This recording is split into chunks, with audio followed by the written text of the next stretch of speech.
Hello. So, do you ever feel like you're doing all the right things? Everything. I mean, you're working hard, you're showing up, you're checking all the boxes. I mean, every single one. Yep, done, the done list. And yet, you still feel like you're not enough, that you haven't done enough. Like you're trying to be the perfect entrepreneur, the ever-present friend, the patient parent. That's a good one.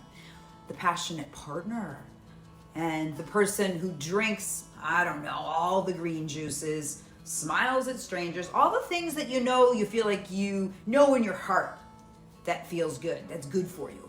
And yet, you still feel like there's a whisper inside that says, you're just not doing enough, babe. You're not being enough.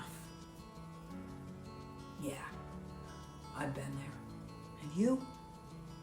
See, at one point in my life, I was running a 7-figure business. I was raising my 3 kids, and I was training for one of my first competitions as a competitive bikini athlete, and doing it all while, to be honest, my marriage was quietly failing. It was falling apart. And my house looked nice, it had the old image. I was upbeat and positive. I wrote for the paper. My abs were tight. My planner was all organized, or at least I tried. But, on the inside, I was a swirl of self-doubt and was really living more in a survival mode, high anxiety. And, I was doing everything right, yet I felt like I was failing. Like I was holding it all together, keeping all the things together, but I was having to use like duct tape and this, winning smile, like, here it is, just don't look behind the curtain. So most people are walking through life feeling like they're not enough. It's what I've known from the hundreds of people that I've coached and the thousands of people that I've spoken to. And you see, when your inner foundation is shaky, everything in your life just feels harder. Everything. Like your relationships become strained, and decisions that you have to make, they feel like way more hard and even paralyzing. And the peace, the peace becomes elusive. See, that lack of inner confidence costs us dearly. It truly does. So we shrink, we stall, and we chase external wins, hoping they'll in some way fill some internal void within us. But the truth is that confidence can't be outsourced. We can't put that out into something else. It has to be here. Inner confidence isn't something that only a few have, though. This is the good news. It's not just for lucky people. People aren't just born with confidence. I certainly was not born with confidence. It's just something we all have access to, though. That's what I want you to hear. It's a deep-rooted belief in who you are and what you're here to do.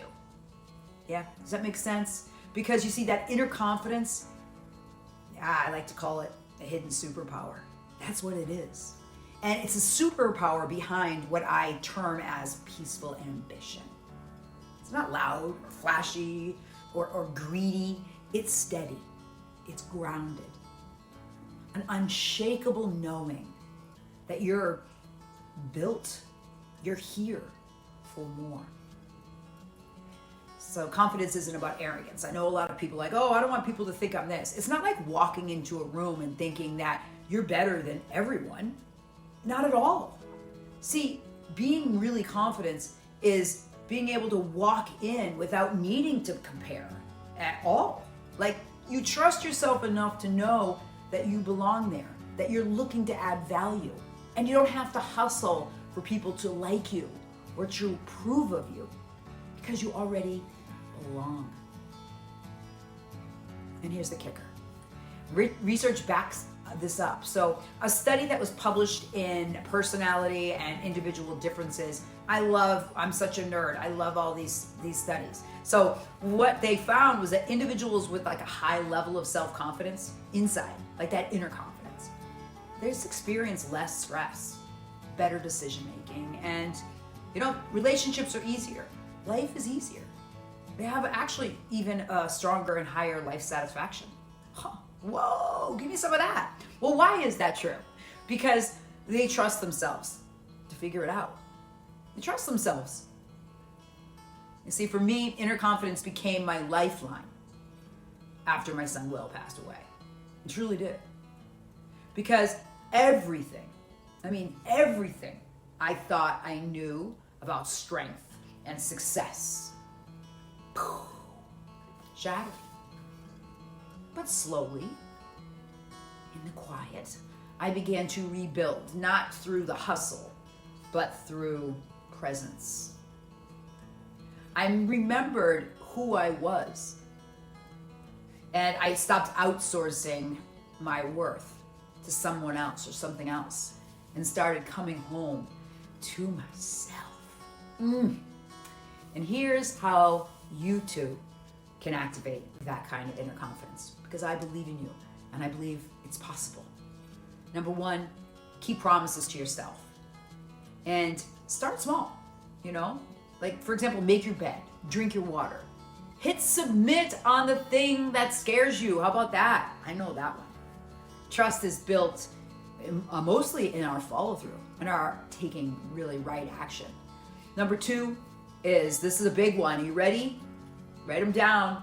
Speak kindly to yourself.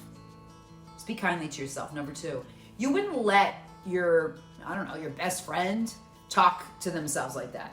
You just wouldn't. I mean, we hear this expression, but really, if you said the things to other people or heard someone else talk that way, would you allow that?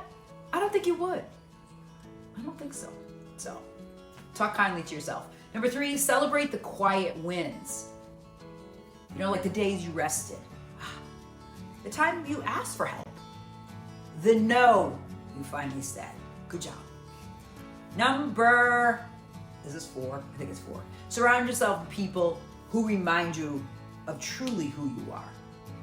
Not who you're not, who you truly are. You have nothing to defend. And finally, take aligned action.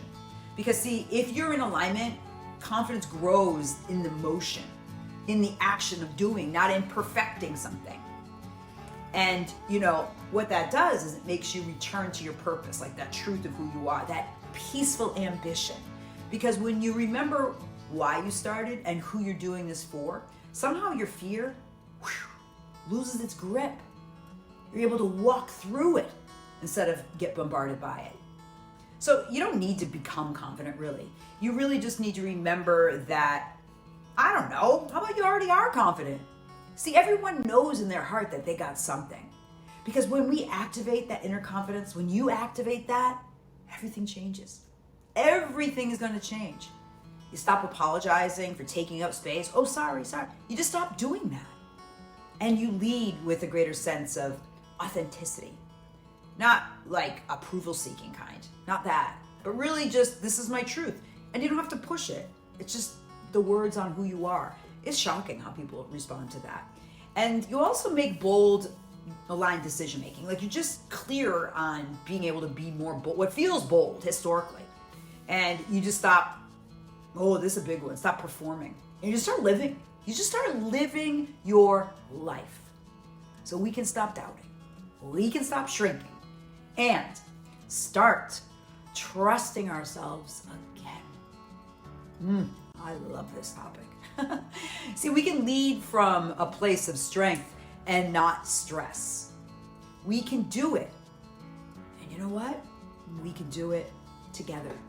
Me and you, all of us together.